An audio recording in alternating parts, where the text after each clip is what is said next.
నిజమా నిజమా? మీ ఇంట్లో అత్తమామ మాట్లాడినా, మీ హస్బెండ్ మాట్లాడినా, మీ ఇంట్లో పరిస్థితులు మాట్లాడినా కూల్ ఎంబటే సోలార్ లాగా ఉండండి. దయచేసి వెంటనే రియాక్ట్ అయితే సమస్య పెద్దగా అయిపోతుంది.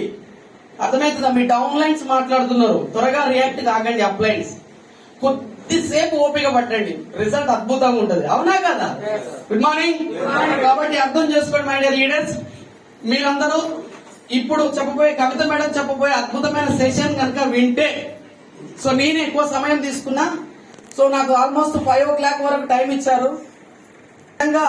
నేను థ్యాంక్స్ చెప్పుకుంటూ కవితను, ఎందుకంటే ఒక ఆడపిల్ల నన్ను అర్థం చేసుకుని, నా బిజినెస్ ను అర్థం చేసుకుని 24/7 నాకు సపోర్ట్ చేస్తూ, సపోర్టే కాదు నాతో ఉంటూ, మంచికి చెడుకు తిన్నా తినకపోయినా ఎలాంటి సిచ్యువేషన్ అయినా నాతో ఉంటూ నా ప్రయాణంలో కొనసాగుతూ, కొన్ని సందర్భాల్లో నేను ఎక్కడ డౌన్ అయినా కూడా తను ఎక్కడ డౌన్ కాకుండా బిజినెస్ ను ముందుకు తీసుకెళ్తూ లేడీస్ రోల్ అద్భుతంగా ప్లే చేస్తున్నటువంటి నా భార్యని ఇన్వైట్ చేస్తున్నా. మీరు గట్టిగా చప్పట్లతో. ఉందా? లేదు కదా.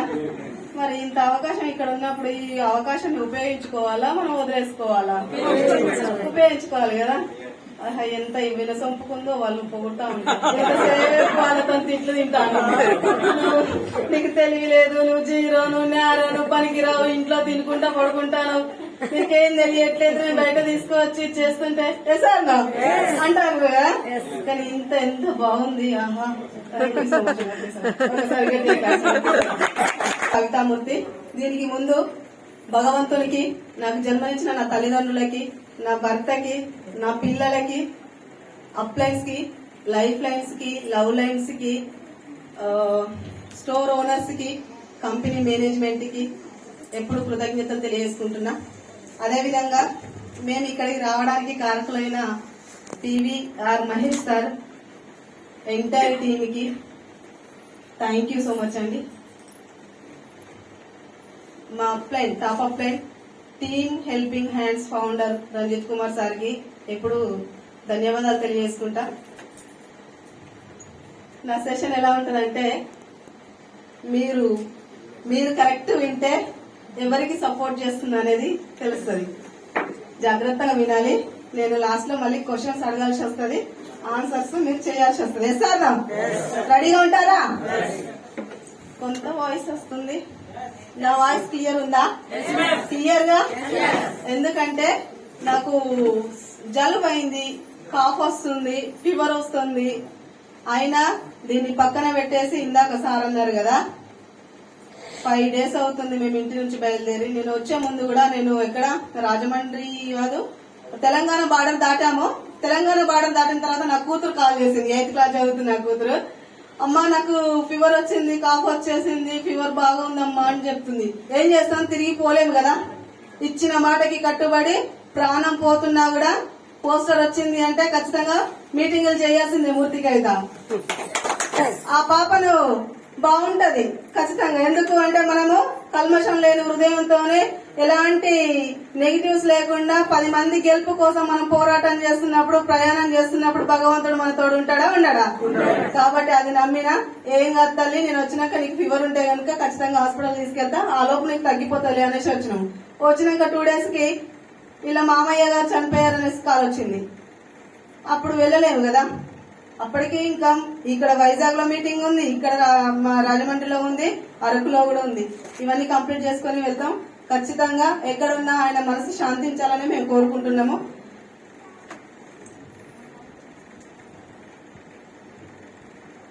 ఎవరి గురించి? ఉమెన్స్. జెంట్స్ ఎక్కువ ఉన్నారా ఇక్కడ? లేడీస్ ఎక్కువ ఉన్నారా? లేడీసే కదా. ఫ్రీ బస్సు కాబట్టి వచ్చినాం కదా మనం, అంతే కదా. ఫ్రీ బస్సు కాబట్టి వచ్చినాం, అవునంటారా? కాదు కదా. బిజినెస్ ఏదో ఫ్రెండ్ చెప్పింది, మన చుట్టుపక్కల వాళ్ళు ఎవరో చెప్పారో, లేదంటే రిలేషన్ వాళ్ళు చెప్పారనేసి వచ్చాం. ఎస్ అన్నా? సీరియస్ గానే వచ్చారు కదా. మనకు చేసే పనులల్లో ఏమీ లేదు, ఇక్కడ ఏదో ఉంది అంటున్నారు వీళ్ళు, ఏదో గొప్పగా చెప్తున్నారు కదా, విందామనేసి వచ్చారు కదా. డిసైడ్ అయ్యి కదా. డిసైడ్ అయ్యా ఇంకా ఉన్నారు అక్కడ ఇంటి దగ్గర, డిసైడ్ అయ్యారు. ఎస్, ఉమెన్స్ గురించి నేను ఎక్కువ మాట్లాడేది. ఉమెన్స్ నా డ్రీము, నా గోల్ ఏంటంటే, చాలా కొన్ని లక్షల మంది ఆడపిల్లల్ని ఎంపవర్ను చెయ్యాలనేదే నా డ్రీమ్. ఎందుకు అంటే ప్రతి ఆడపిల్లకి టాలెంట్ ఉంటది. మనం సబ్జెక్ట్ లోకి వెళ్తూ మాట్లాడుకుందాం.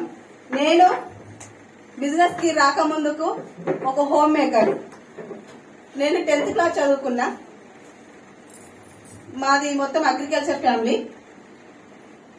ఈ బిజినెస్ నా భర్త స్టార్ట్ చేశారు. ఇందాక పోస్టర్ చూపించారు కదా, భార్యాభర్తలు ఉన్న పోస్టర్ చూపించారు కదా, అందులో ఎవరి పేరు ఉంది చూసారా? గమనించారా మీరు?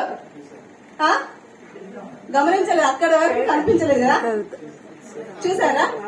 పేరు ఫోటో కాదు, పేరు కుసుంబలింగమూర్తి అని ఉంటది. Yes or no? ఎవరిది ఐడి నెంబరు? ఎవరిది? మీకు ఇక్కడ అర్థమైపోవాలి, మాట్లాడాలి. మాట్లాడకపోతే ఇక్కడ డబ్బులు రావు. కుసుంబలింగమూర్తి అనేది నా భర్తది ID number. Yes or no? ఇప్పుడు నేను ఎందుకు సపోర్ట్ చేస్తున్నా? నాకేంటి మరి? నేను ఎందుకు సపోర్ట్ చేయాలి? నాకేమవసరం?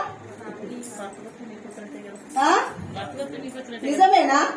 నిజమా? నమ్ముతున్నారా? అలా కొంతమంది అంటున్నారు, కొంతమంది మాట్లాడుతున్నారు. అసలు ప్రస్తుతం సమాజంలో ఆడవారు అన్ని రంగాల్లో సమానంగా రాణిస్తున్నారు. Yes or no? డాక్టర్ గా, ఒక యాక్టర్ గా, ఒక హీరోగా, ఒక హీరోయిన్ గా, రాజకీయాలలో ఒక ఫ్లైట్ తోలడం, ఆటో తోలడం, అన్ని రంగాలలో ఆడవాళ్ళు రాణిస్తున్నారు. Yes or no? మరి మెసేజ్ రంగంలో మనం ఇంకా ఎందుకు వెనుకబడి ఉంటున్నాము? ఎందుకు? వాళ్ళు డ్రీమ్ చేశారు. ఇవాళ చూడండి యూట్యూబ్లలో ఎక్కడ గానీ ఎందుకు చదువుకున్నామమ్మా అంటే నేను ఐఏఎస్ కావాలి, ఐపీఎస్ కావాలనేసి వీడియోలు చూస్తున్నాం మనం. అవునా కదా? లైక్లు కొడుతున్నాము. అక్కడ మాత్రం బానే ఉంది. కానీ ఇక్కడ ఏంటి? వాళ్ళు ఏం చేశారు? వాళ్ళు చేసింది ఏంటి, మనం చెయ్యింది ఏంటిదంటే, వాళ్ళు ఒక డ్రీమరు. నేను ఐఏఎస్ కొట్టాలి, ఐపీఎస్ కొట్టాలి, అప్పటి వరకు పెళ్లి చేసుకోకూడదని ఒక డ్రీమ్ బాగా పెట్టుకొని చదువుకుంటున్న సమయంలో వాళ్ళు తోటి వాళ్ళు మన రిలేషన్స్ వచ్చి నీ బిడ్డకు పెళ్లి చెయ్యమ్మా అనేసి అంటాను. Yes or no? ఉచిత సలహాలు ఇస్తారు. Yes or no? ఇచ్చినప్పుడు ఆ అమ్మాయి అంటుంది, ఎస్ నేను జాబ్ కొట్టిన తర్వాతనే పెళ్లి చేసుకుంటా అని స్ట్రాంగ్ గా చెప్తాను. అవునా కదా? ఎందుకు? ఆమె మీద ఆమెకు ఫస్ట్ నమ్మకం ఉంది. ఆమె డ్రీమ్ మీద ఆమెకు నమ్మకం ఉంది కాబట్టి ఆమె చదివింది, జాబ్ కొట్టింది, వాళ్ళ పేరెంట్స్ ని మంచిగా చూసుకుంది. అది డ్రీమ్. కానీ మనకేముంది ఇక్కడ? మనకి ఉందా డ్రీము? మనకు లేదు. ఎందుకు ఉండదు? మనం కొనుక్కున్నాం కదా కొన్ని లక్షలు ఇచ్చి భర్తని. కట్నం ఇచ్చి కొనుక్కోలేదా? కొనుక్కున్నావా లేదా? ఆడొకడు ఉన్నాడు కదా తెచ్చి పెట్టడానికి. నేను ఎందుకు కష్టపడాలి? నాకేమవసరం? ఇంకా చాలా మంది ఎట్లా అంటారంటే, నువ్వెందుకమ్మా, నువ్వు బయటికి పోయి కష్టపడాల్సిన అవసరం లేదు, నేనున్నాను కదా, నేను చూసుకుంటాను కదా, నువ్వు బయటికి వెళ్ళకమ్మా అనగానే మనము ఓ పూరిలాగా ఉప్పేస్తా ఉంటాం. అవునా కదా? తొక్కి పడేస్తున్నారు. మనం అలా అనగానే నాకేంటి వాన్ సాగు వాడు నేను చేస్తా అన్నా కూడా సపోర్ట్ చేయట్లేదు కదా, నేనెందుకు చేయాలనేసి కామ్ అయిపోతున్నాం. కానీ సహజంగా స్త్రీల ఆలోచనలు పెళ్లి అయిన వాళ్ళకి ఎలా ఉంటది? ఎస్ నా భర్త జాబ్ చేస్తున్నాడు, ఇంకా ఏదో ఉన్న జాబుని నేను ఉన్న సాలరీని మంచిగా సర్దిద్దుకోవాలనేసి ప్రతి ఆడపిల్ల ఇంట్లో చూస్తాను. ఎస్ అన్న? కొంతమంది అర్థం చేసుకుని ఇవాళ భార్యాభర్తల ఇద్దరు కష్టపడాలి అనేసి కొంతమంది బయటికి వెళ్తా ఉంటారు. అలా నేను కూడా నా భర్త ప్రైవేట్ జాబ్ చేసేది, నేను హోమ్ మేకర్ గా ఉంటుంది. ఆ టైంలో నాకు బాగా పిచ్చి. నాకు ఇప్పుడే కాదు, నాకు చిన్నప్పటి నుంచి ఏదో చేయాలనే పిచ్చి ఉండేది. దాంట్లో పెళ్లిన తర్వాత నా భర్త ఒక్కడే కష్టపడుతుంటే, అతను ఒక్కడే కష్టపడుతున్నాడు, ఎంతసేపు కష్టపడతాడు, తనకు నేను కూడా ఎంతో కొంత సహాయం చేస్తే 1000-2000 వస్తే బాగుంటది కదా, రూమ్ రెంట్, కరెంట్ బిల్లు, పాల బిల్లు అయిపోతా ఉంటది కదా అనేసి ఎంతో తపన ఉండేది. ఆ తపనలో నిజంగా ఇవాళ సూటు బూటు మాత్రమే కనబడుతున్నది. దాని వెనుక నేను కూలికి పోయినా, పత్తి ఏరనీకి, పొలంలో కలుపు తీయనీకి, కూరగాయలు అమ్మనీకి కూడా వెళ్ళిన. షేమ్ గా ఫీల్ కాలేదు. ఎందుకు? నేను చదువుకున్నది ఎంత? 10th class. నాకు ఎవరు జాబ్ ఇస్తారు? ఇస్తారా? ఇవ్వరు కదా. అలా నేను వెళ్ళిన. కానీ నా భర్త నువ్వు వద్దు, అలాంటి పనులు చేయకూడదు అనేసి చెప్పారు. ఇప్పుడు ఇందాక మీ భర్తలు మీకు ఎలా చెప్పారు, నా భర్త కూడా అలానే చెప్పాడు. అయినా కూడా ఎక్కడో ఒకటి మాకు అనిపిస్తుంది ఎస్ మా నాలెడ్జ్ కి మా వాయిస్ కి ఇది మేము చేసే పని కరెక్ట్ కాదు, ఇంకా మాకు ఏదో ఉంది, ఖచ్చితంగా భగవంతుడా నువ్వు ఏదైనా అవకాశం ఇస్తే మేమేంటో ప్రూవ్ చేసుకుంటాం అనేసి భగవంతుడికి అప్లికేషన్ ఫామ్ ఇచ్చాము. ఇచ్చినప్పుడు ఎంబట పోతుందా? ఎందుకు మనం ఒకరే లేం కదా, అవునా కదా? చాలా మంది ఉన్నారు, కానీ ఏదో ఒక రోజు చేరిన తర్వాత నా భర్త కొన్ని నెట్వర్క్లలో చాలా మంది చేతులు పెట్టి కాల్చుకుంటారు, అవునా కదా? లెఫ్ట్ వేసుకో, రైట్ వేసుకో, పిరమిడ్ సిస్టమ్, 5,000 కట్టు, 10,000 కట్టు. Yes or no? ఎందుకు చేస్తారా భర్తలు ఆ పనులు? ఎస్, ఎవరి కోసం? భార్యని మంచిగా చూసుకోవాలి, పిల్లల్ని మంచిగా చూసుకోవాలి. నేను ఆమె ఏది అడిగినా నేను ఇవ్వలేకపోతున్నా, ఎందుకు నేను పెళ్లి చేసుకుని ఆమెకి ఏ రోజు సుఖంగా చూసుకోలేదు, పిల్లల్ని చూసుకోలేదు ఎందుకు అనేసి ఆలోచనలో మార్కెట్ లో కనబడ్డ ప్రతి పని చేయడానికి ఇష్టపడతా అంటాడు. ఎవరి కోసం? ఎవరు బాస్ అనేటోడు తిట్టినా, కొలీగ్స్ తిట్టినా, నువ్వు మంచి బట్టలు వేసుకోవరా, నువ్వు నీకు చెప్పులు ఉండవారా, నువ్వు డబ్బులు ఖర్చు పెట్టవరా అని ఎంతో మంది వాళ్ళని హేళన చేస్తుంటారు. Yes or no? మనం 4 గోడల మధ్య అంటే మనకేం తెలియదు. వాళ్ళని ఎంత మంది ఎన్ని మాట్లాడినా కూడా అయినా పర్లేదు, నువ్వు అంటే నాకు నా పిల్లలు నా భార్య ముఖ్యం కదా అనేసి వాళ్ళు అన్నిటినీ పక్కన పెట్టేసుకుని వస్తా ఉంటారు. అలా డబ్బులు సంపాదించాలి. Good morning, good morning. అలా డబ్బులు సంపాదించాలనే ఆలోచనలో నెట్వర్క్లు బయట ఎన్నో కంపెనీలు వస్తా ఉంటాయి. వచ్చినప్పుడు నా భర్త కూడా అన్ని చేతులు పెట్టి కాల్చుకున్నాడు. ఎప్పుడైతే చేతులు పెట్టి కాల్చుకున్నాడో అప్పుడు నేనన్నా, నువ్వెందుకు నెట్వర్క్లలో చేతులు పెట్టుకొని కాల్చుకొని నేము ఫేమ్ పోగొట్టుకుంటావు? నీకు నాకు ఏం కాకపోవచ్చు, కానీ దెబ్బ పడేది పిల్లల లైఫ్ మీద. Yes or no? మనం ఒక పల్లెటూరు నుంచి ఒక సిటీకి వచ్చి బ్రతుకుతున్నప్పుడు మన లైఫ్ ఎలా అయినా పర్లేదు, కానీ మన పిల్లల లైఫ్ మీద దెబ్బ పడద్దు, నువ్వు లేనిపోని నెట్వర్క్లలో చేతులు పెట్టి చేతులు కాల్చుకోకు అనేసి మేము ఒప్పందం చేసుకున్నాక 1 month 2 months కాలేదు, ఈ అవకాశం వచ్చింది. ఈ అవకాశం వచ్చిన తర్వాత విని జాయిన్ అయింది నా భర్త. అప్పుడు ఎట్లుంటది ఇంట్లో? ఎట్లుంటది? లీనమైపోయారా? ప్లాన్ లోకి వెళ్ళారా? మీరు ఇక్కడే ఉన్నారా? Good morning, good morning. ఇంట్లో పెట్టిన తర్వాత ప్రొడక్ట్ చూడా ఆయన చూడా, ప్రొడక్ట్ చూడా ఆయన చూడా, ప్రొడక్ట్ చూడా ఆయన చూడా. ఎందుకు? ఎన్ని రేట్లు ఎంతుంటే మన రేట్లు ఇందాక చెప్పారు కదా, costly product. Yes or no? ఆ కాస్ట్లీ ప్రొడక్ట్ మిడిల్ క్లాస్ వాళ్ళం వాడగలుగుతామా? వాడలేం కదా. ఏంది నువ్వు తెచ్చిన వస్తువులు ఏంది, దాని రేట్ ఏంది అంటే సైలెంట్ అయిపోయింది. కథ పాడుగాను. ఇంత రేట్లు పెట్టి తీసుకొస్తే మనం ఎక్కడ వాడేది అనేసి నేనేం చేసిన అంటే బెడ్ కింద తోసి పెట్టేసిన. వాడేది ఎవరు? ఇంట్లో హస్బెండ్స్ వాడతారా? అందుకే వాళ్ళు మంచిగా చికెన్లు మటన్లు తెచ్చి పెడతా అంటే మస్తు తింటా ఉంటాం మనము.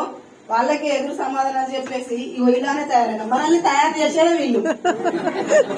తప్పంతా వీళ్ళదే, ఆనా కదా? చికెన్లు మటన్లు బంద్ చేయాలి సార్ మాకు. ప్రోడక్ట్ ఎప్పుడైతే బెడ్ కింద తోసి పడేసి ఇంకా వద్దు అనేసి నేను చాలా గొడవ పడ్డా.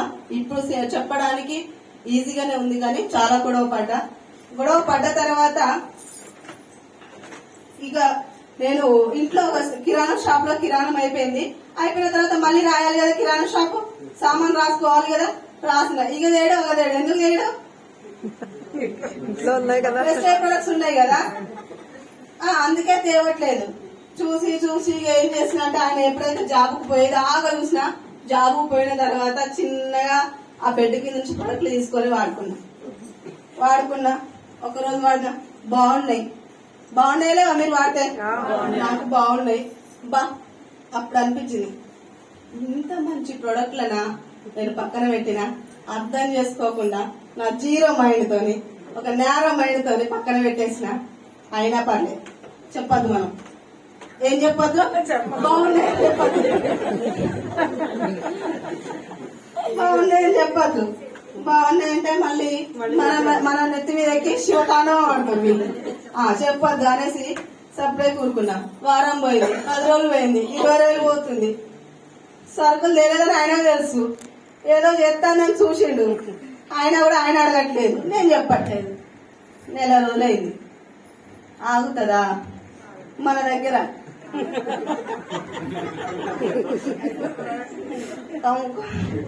కాకుండా ఏమండి మీ ప్రొడక్ట్స్ బాగున్నాయి. ఎవరి ప్రొడక్ట్స్? కాదు, నీ ప్రొడక్ట్లు బాగున్నాయి. ఎవరు తెచ్చినా ఆయనే కదా, జాయిన్ అయింది ఆయనే కాబట్టి ఆయన వస్తువులు కదా అవి. నీ వస్తువులు బాగున్నాయి అబ్బా అని చెప్పిన. బాగున్నాయా ఏమన్నది ఇక వీడికి దారికి వస్తాను, చిన్నగా మెల్లగా నా దారికి వస్తానని నేను అనుకున్నాడు. అనుకున్న తర్వాత ప్రొడక్ట్స్ వాడిన తర్వాత ఈ ప్రొడక్ట్స్ వాడి నాకు హ్యాపీ అనిపించింది. హ్యాపీ అనిపించిన తర్వాత దానికి సపోర్ట్ చేసి ఎప్పుడైతే బాగున్నాయని చెప్పానో ప్రొడక్ట్స్, ఇక ఏమంటున్నాడంటే, కవిత వస్తువులు బాగున్నాయి అంటున్నావు కదా, నువ్వు బిజినెస్ చేయమంటే చేస్తా, వద్దంటే మానేస్తా. నువ్వు ఇక్కడ పలానా చోట మీటింగ్ జరుగుతుంది, ఒక్క 2 గంటలు ఏం చేస్తావు అన్నాడు. 2 గంటలు ఏం చేస్తాం చెప్పండి? భర్త డ్యూటీకి పోయినాక, పిల్లలు స్కూల్కి పోయినాక ఏం చేస్తాం? ఇంట్లో పనులు కంప్లీట్ చేసుకొని ఇక నచ్చిన ఛానల్ ఇక పక్కకే ఇంటి పక్క వదినమ్మ వెళ్తుంది. వదినే ఈ పలానా ఇంటి పక్క బిడ్డ లేచిపోయిందట కదా, అవునానే వాళ్ళ మొగుడికి ఇట్లా కొట్టిందట కదా, ఈ ముచ్చట్లు మాట్లాడతాం. అయితే టీవీ చూస్తాం, లేదంటే ఈ ముచ్చట్లు మాట్లాడతాం అని నేను అన్నా. కవిత, నువ్వు ఈ మాటలు మాట్లాడి ఈ టీవీ చూడడం వల్ల నీకేమైనా బెనిఫిట్ వచ్చిందా? నీకేమైనా ఒక 5,000 10,000 నీ ఇంట్లోకి వచ్చాయా అన్నాడు. నీ వేసారు ఇట్లా ఎవరు అడగలేదు కదా ఇప్పటి వరకు. అడిగిల్లా ఎవరన్నా? లే గట్ల మాట్లాడితే మాకు పొట్టంతా ఉబ్బుతుంది ఎక్కడ నెగిటివ్ చెప్పకపోతే. గదైతే సాటిస్ఫై అయింది కానీ ఇట్లా 10,000 5,000 ఎవరిస్తారు అబ్బా అని నేను అన్నాను. అంటే కవిత, నువ్వు చేయమంటే చేస్తా, వద్దంటే ఊరుకుంటా, నువ్వు ఈ మీటింగ్కి రా 2 గంటల సేపు అన్నాడు. ఓ కొడుక నేను 14 సంవత్సరాలు వంటింటికి ఉందేళ్ళు, ఆయన 14 సంవత్సరాలు మార్కెట్ ఫీల్డ్ చేసిండు. ఇక నేను చేయమంటే చేస్తాడట, వద్దంటే ఊకుంటాడట.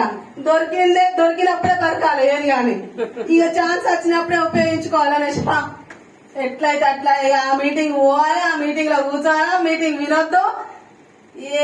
ఆయన లాస్ట్ కి అయిపోయినాక ఏమంటాడు? ఏం నచ్చిందబ్బా అంటాడు. అన్నప్పుడు నచ్చలేదబ్బా అని నేను అని డిసైడ్ అయిపోయినా మీటింగ్ కి. ఇక పోయినా మీటింగ్ లో కూర్చున్నాం, ఇలానే చెప్తా ఉన్నారు. ఒక్క పాయింట్ కనెక్ట్ అయింది. నాకు ఒక డ్రీమ్ ఉండే, ఏం లేకపోయినా డ్రీమ్స్ ఉంటాయి కదా, నాకు కూడా ఉంది మీ అందరిలాగానే. ఏమనంటే ఏటీఎం కార్డు ఇచ్చి, కవిత ఈ 1,00,000 రూపాయలు ఖర్చు పెట్టుకొచ్చుకోపో అని కారు ఇవ్వాలి, కారు తాళం ఇవ్వాలి, బండ్లో డీజిల్ పోషించాలి. మెరుపు తీగ రామ్మా అనగా ఇట్లా చెట్లు సర్రమని పోతే చూసినా, అదే అంతే సమయంలోనే 1,00,000 రూపాయలు ఖర్చు పెట్టుకొస్తా.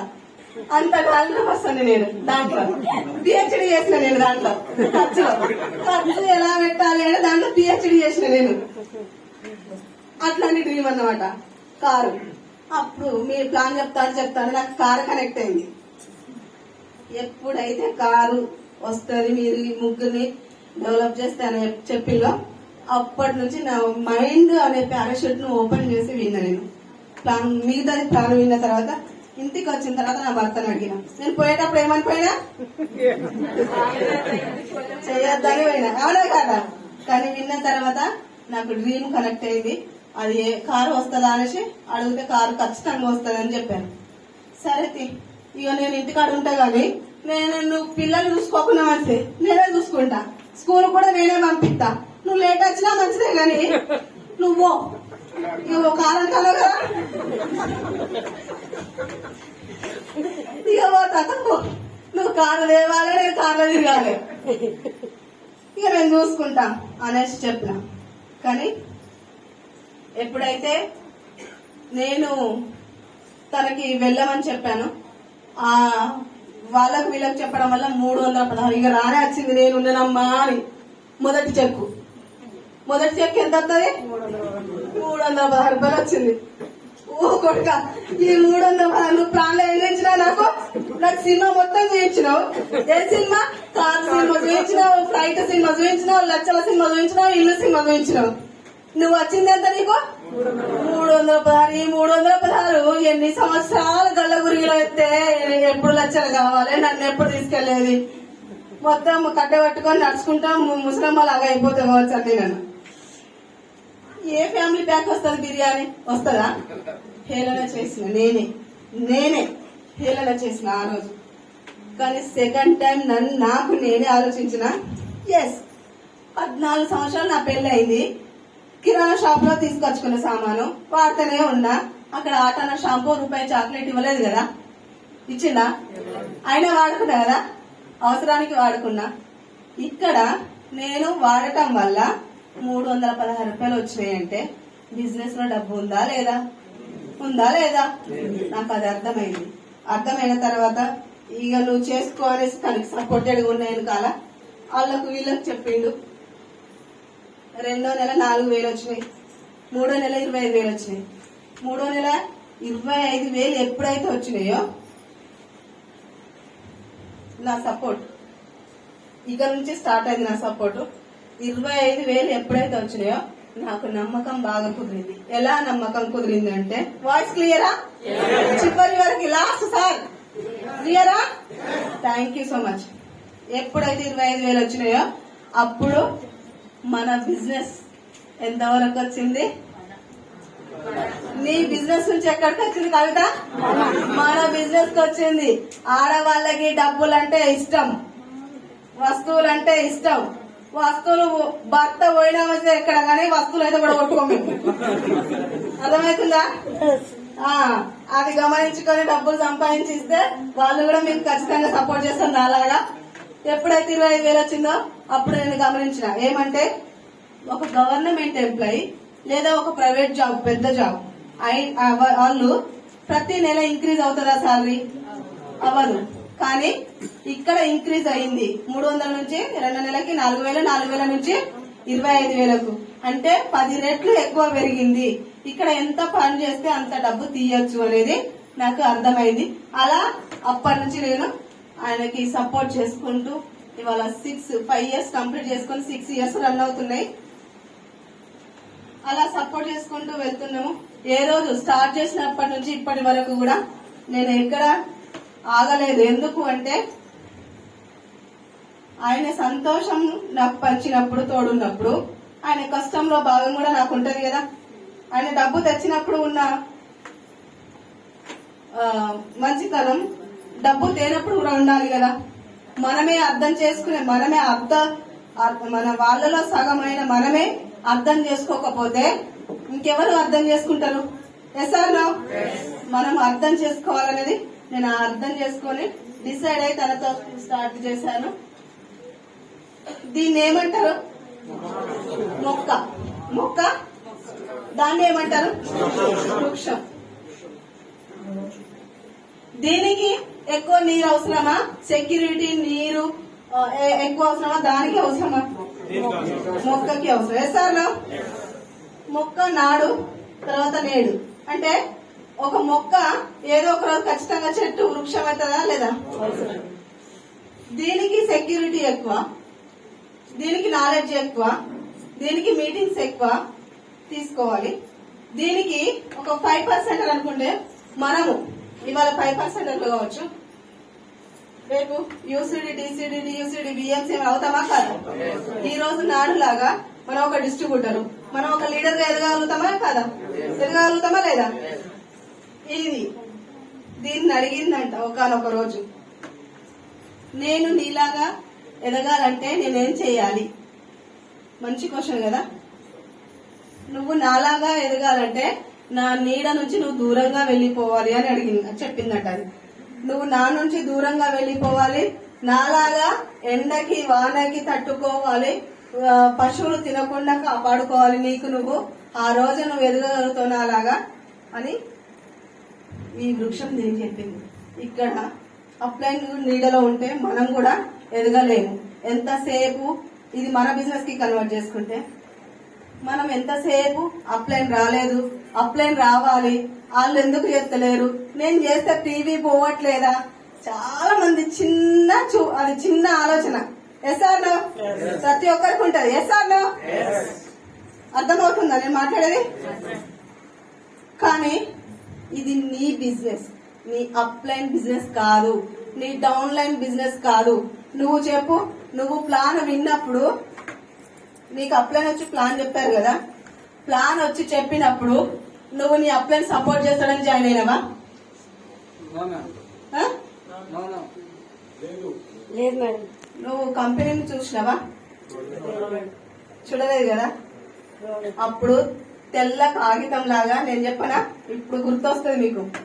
మీకు అప్లైన్ ఎవరో వచ్చి ఆయన బిజినెస్ లో ఉండొచ్చు. Good morning, good morning. ఆయన ప్రజెంట్ బిజినెస్ లో ఉండొచ్చు, ఉండకపోవచ్చు.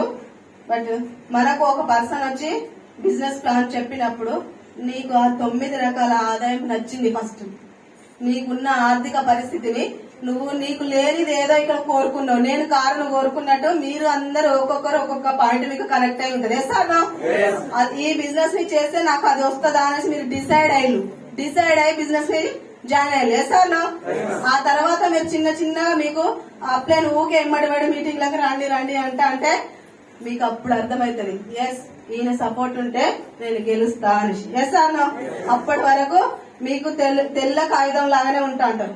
ఎస్ సార్ ఆ తర్వాత నలుగురు ఇట్లా మీటింగ్ లకు వచ్చినప్పుడు 4 కలుస్తారు. ఆ 4 కలిసిన తర్వాత మా అప్లైన్ ఇంకా రావట్లేదు, వాళ్ళ నంబర్లు తీసుకుంటారు. నా అప్లైన్ కంటే పెద్ద తోపు లీడర్ కనబడ్డాడు నాకు. ఆడే గంత తోపు, వాళ్ళతోనే నాకు పరిచయాలు ఉంది. నా అప్లైన్ ఎంత అనేసి తన్నేసుకుంటా అంటారు. Yes sir